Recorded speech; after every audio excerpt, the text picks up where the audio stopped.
out of all online singers that I can think of, you have been doing this for longer than many others that I can think of off the top of my head, which makes you the best candidate to ask you about this phenomenon of online entertainers, people that make content in their own house with the microphone right there and their computers there. They don't have any sort of fancy studio that they have to drive to. How have you witnessed the genesis and the change of and the changes of this kind of community over literally the past decade? And you're talking about just like online music making in general. Sure, yeah. I'd say the biggest changes from that is we're all growing up now. We're grown up. We have budget. We have the ability to have budgets now. We have being able to get a setup and knowing what your setup should be like is much more accessible right now.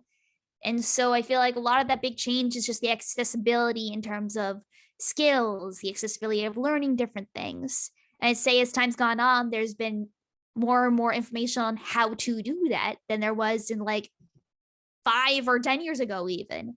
And so it's just been a whole thing of people, more and more people learning, oh, wait, you can do this. You don't need to be in a professional studio or something. And it's also the equipment that just gets better over time too, is a big part of it.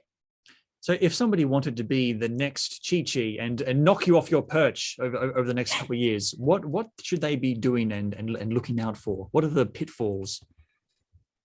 I'd say that's a good question.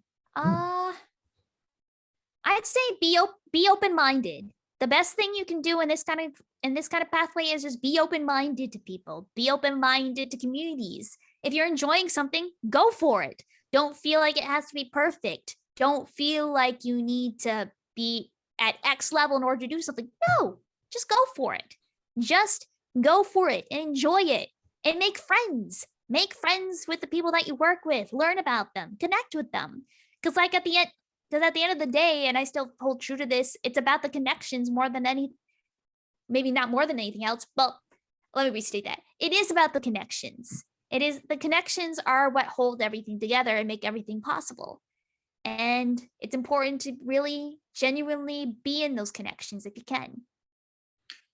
Do you ever have the fear that the media that you sing about, that you cover, that you draw about sometimes, is just eventually going to run dry and not fill you with much passion anymore, and it's eventually just going to fade away? I mean, we all move on all the time. Like, as you can see far back, I didn't always keep making songs about ponies. I didn't always keep doing comic dubs about certain things. I didn't always keep making lyrics for Undertale. I kept going where my interest lies. And I feel like it's important to give yourself the freedom to try out new things, to change. And maybe that means you write completely original music about something else. Maybe that means you move on to you change your hyperfixation in one way or another. Or maybe that means trying out a new media outside of music in general, but that's fine. Life is about change. And so being able to just accept when change happens and try something new and being able to adapt to it, that's a big part of it.